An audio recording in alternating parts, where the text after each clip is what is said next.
అందరికీ నమస్కారం. బూట్కట్ బాలరాజు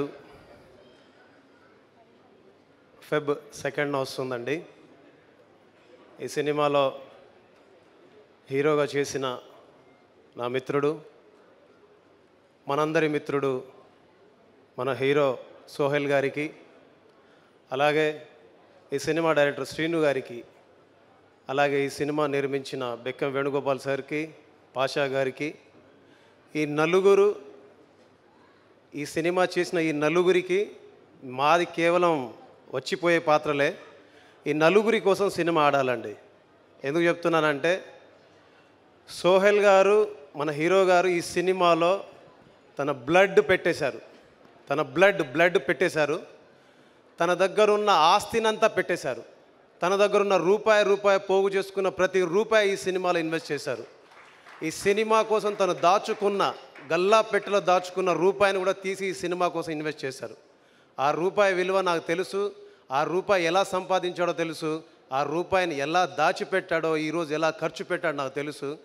కేవలం అది మిమ్మల్ని నమ్ముకొని, ప్రజల్ని నమ్ముకొని, జనాన్ని నమ్ముకొని, సినిమాని నమ్ముకొని, సినిమా మీద ఉన్న ప్రేమను నమ్ముకొని, ఆసక్తిని నమ్ముకొని, తన ఆశయాన్ని నమ్ముకొని, రేపటి భవిష్యత్తు కోసం తన దగ్గరున్న ప్రతి దాన్ని ధారపోసి ఇవాళ ఈ సినిమా నిర్మించి ఫెబ్ 2న మీ అందరి ముందు తీసుకొస్తున్న సోహెల్ అన్నకి ఈ సినిమా ఆడాలి. ఈ సినిమా తర్వాత 10 సినిమాలు, 15 సినిమాలు, 20 సినిమాలు తను హీరోగా సంతకాలు చేయాలని మనస్ఫూర్తిగా ఆయన స్నేహితుడిగా కోరుకుంటున్నాను. ఈ సినిమాలో సహకరించిన పాషా గారు, ఆయనది పెద్ద చెయ్యి. ఆయన చూస్తే పెద్ద మనిషిలా కనిపిస్తారు, ఇంత కొంచెం లావుగా కనిపిస్తారు, కానీ చాలా పెద్ద మనసు ఆయనది. ఆయన ఈ సినిమా విషయంలో సోహెల్ గారికి ఆయన అండగా నిలబడ్డట్టు ఎవ్వరు నిలబడలేదు.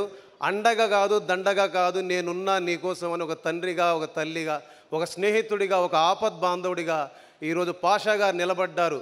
ఇవన్నీ ఎందుకు చెప్తున్నానంటే, 3 సంవత్సరాల నుంచి నాతో తిరుగుతూ పాట చేయించుకుంటూ, యాక్సిడెంట్ అయినా కూడా, కాళ్ళు ఇరిగిపోయినా కూడా, ఒక డైరెక్టర్ సినిమా మీద ప్యాషన్ తోటి కొన్ని సంవత్సరాల కష్టాన్ని ధారబోసి 2 వ్యక్తుల్ని పట్టుకొని సినిమా నిర్మాతగా, ఒక హీరోగా పెట్టుకొని 3 సంవత్సరాల నుంచి రాత్రింబవళ్ళు నిద్రాహారాలు మాని కుటుంబాన్ని వదిలేసి ఈ సినిమాకి ఎలా కష్టపడ్డాడో మన డైరెక్టర్ శ్రీనివాస్ గారి కోసం ఈ సినిమా ఆడాలి.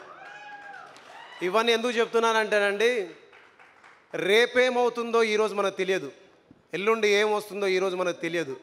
అయినా కూడా ఎక్కడో దాచుకున్న నమ్మకం, ఏది సినిమాలో రావాలి, నటించాలి, సినిమాలో రావాలి, సినిమా నిర్మించాలి, సినిమాలో రావాలి, సినిమా తీయాలి అనే ఆశ ఎప్పుడైతే పురుడు పోసుకుందో, ఆ ఆశని ఎక్కడ చావనివ్వకుండా ఈరోజు ఇక్కడికి వచ్చి కొన్ని కోట్ల మంది ముందు నిలబడి ఈ సినిమాని ఎలాగైనా తీసి ప్రజల్లోకి వెళ్ళాలని ఒక దృఢ సంకల్పం ఏదైతే ఉందో, అలాంటి దృఢ సంకల్పం కోసం ఈ సినిమా ఆడాలి. అలాంటి దృఢ సంకల్పాన్ని మీరందరూ బలపరచాలి. ఇలాంటి వ్యక్తులు ముందుకొస్తే, ఇలాంటి వ్యక్తులను చూసి ఇన్స్పైర్ అయినటువంటి వాళ్ళు చాలామంది సినిమాల్లోకి వస్తారు. వాళ్ళ ఆశల్ని, వాళ్ళ ఆశయాల్ని బిగ్ స్క్రీన్ మీద చూసుకుంటారు. ఇలాంటి వాళ్ళందరినీ మీరు ప్రేమించాలని, మనస్ఫూర్తిగా దీవించాలని, మనస్ఫూర్తిగా మీరు ఆశీర్వదించాలని, రేపు మీరందరూ సినిమాలోకి వచ్చి, థియేటర్లోకి వచ్చి వాళ్ళు పడ్డ కష్టాన్ని మీరందరూ గుర్తించాలని, వాళ్ళని చూసి చాలామంది సినిమాల్లోకి వచ్చి కొత్త సినిమాల్లో కొన్ని వేల సినిమాలు నిర్మించి కొన్ని వేల మందికి కడుపు నింపాలని, కొన్ని వేల మందికి పని కల్పించాలని, కొన్ని వేల సినిమాల నిర్మాణం జరగాలని మనస్ఫూర్తిగా కోరుకుంటూ, ఈ సినిమా ఆడాలని మనస్ఫూర్తిగా కోరుకుంటూ, ఇంతసేపు నా మాట విన్నందుకు, అవకాశం ఇచ్చినందుకు, ఇక్కడ వచ్చిన వాళ్ళందరికీ, విచ్చేసిన వాళ్ళందరికీ జై హింద్, నమస్కారం.